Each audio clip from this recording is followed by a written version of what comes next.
நான் கவனித்த வரிகள். பொதுவா அழகுனா என்ன சொல்லுவோம்? முகத்தை பார்த்தோ இல்லை வந்துட்டு மனசை சொல்லுவோம். அப்படி ஒவ்வொருத்தரும் ஒவ்வொரு விதமான விஷயங்களை அழகுன்னு சொல்லுவாங்க. ஒரு பையன் இருக்கான், அவனுக்கு என்னன்னா அழகா இருக்கணும்னு ஆசை. ஆனா எப்படிப்பட்ட அழகா இருக்கணுங்கிறது அவனுக்கு தெரியல. சரி, நம்ம எப்படிப்பட்ட அழகா இருக்கணுங்கிற ஒரு சந்தேகம் வந்துருச்சு. சரின்னு சொல்லிட்டு ஒவ்வொருத்தரா விசாரிப்புன்னு சொல்லிட்டு ஒவ்வொருத்தரா நோக்கி போறான். நம்ம அழகா இருக்கணும், எப்படிப்பட்ட அழகா இருக்கணும்னு தெரியலையே, என்ன பண்றதுன்னு சொல்லி யோசிச்சுக்கிட்டே போறான். அப்போ திருமணமான தம்பதிகள் ஒருத்தவங்க வர்றாங்க. அவங்க கொஞ்சம் வித்தியாசமா மிஸ்மேட்சா இருக்கிற மாதிரி இருக்கு ரெண்டு பேரையும் பார்த்தா. சரின்னு நேர போய் அந்த அவங்கள மனைவியை பார்த்து கேட்கறான், நீங்க வந்து கொஞ்சம் அழகு அதிகமா இருக்கிற மாதிரி இருக்கு, கம்மியா இருக்கிற மாதிரி இருக்கு, எப்படிங்க அவங்க சூஸ் பண்ணீங்க அவங்கள அப்படின்னு சொல்லி கேட்கறான். அதுக்கு அந்த மனைவி சொல்றாங்க, இல்லைங்க என் ஹஸ்பண்ட் அழகா தானே இருக்காரு அப்படின்னு சொல்லி அவங்க சொல்றாங்க. சொன்ன உடனே அமைதியா வர்றான். என்னடா அப்படி சொல்றாங்க அப்படின்னு சொல்லி வர்றான். அதுக்கு அம்மா சொல்றாங்க, நான் விரும்பி தாங்க திருமணம் பண்ணியிருக்கேன், என் ஹஸ்பண்ட் ரொம்ப அழகா இருக்காருங்க அப்படின்னு சொல்லி அவன் மறுபடியும் சொல்றான். சரி, நேரா வர்றான்.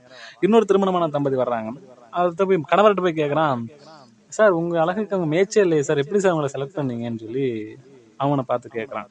அதுக்கு அவர் சொல்றாரு, இல்லப்பா அழகா தான்ப்பா இருக்கா, அது உனக்கு தெரியாதுப்பா உனக்கு அப்படின்னு சொல்லி அவர் சொல்லிடுறாரு. சரி, உனக்கு ஒன்றுமே புரியல. ஏடா அப்படி நிறைய மிஸ்மேட்சா பாக்குறோம், பொருத்தம் இல்லாத போல இருக்கு, ஆனா அழகுங்கிறாங்க, எனக்கு ஒன்றும் புரியல அப்படின்னு சொல்லி குழப்பத்துல. சரி, நம்ம எப்படிப்பட்ட அழகா இருக்கணும், சரி நம்ம அதை தேடுவோம்னு சொல்லி மறுபடியும் போறான். இப்படி போயிட்டே இருக்கும்போது மறுபடியும் அம்மா அப்பா கேட்கறான். நிறைய பேரை ஒவ்வொருத்தரையும் ரோட்ல பாக்குறவங்களாம் கிட்ட வர்றான்.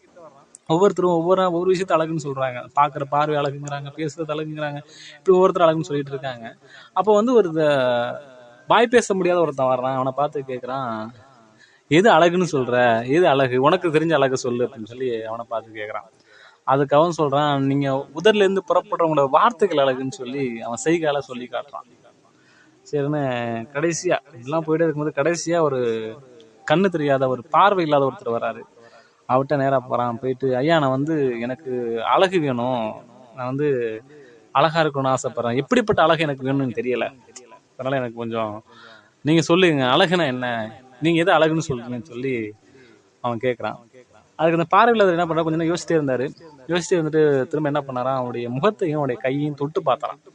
தொட்டு பார்த்துட்டு அவர் சொன்னாராம், இதுதான்ப்பா அழகு அப்படின்னு சொல்லி அவர் சொன்னாராம். சொன்ன உடனே அமைதியா யோசிச்சான். அப்போ சொன்னா, ஐயா நான் அதுவாகவே இருந்து விட ஆசைப்படுகிறேன்னு சொல்லி அவன் முடிச்சிருப்பான்.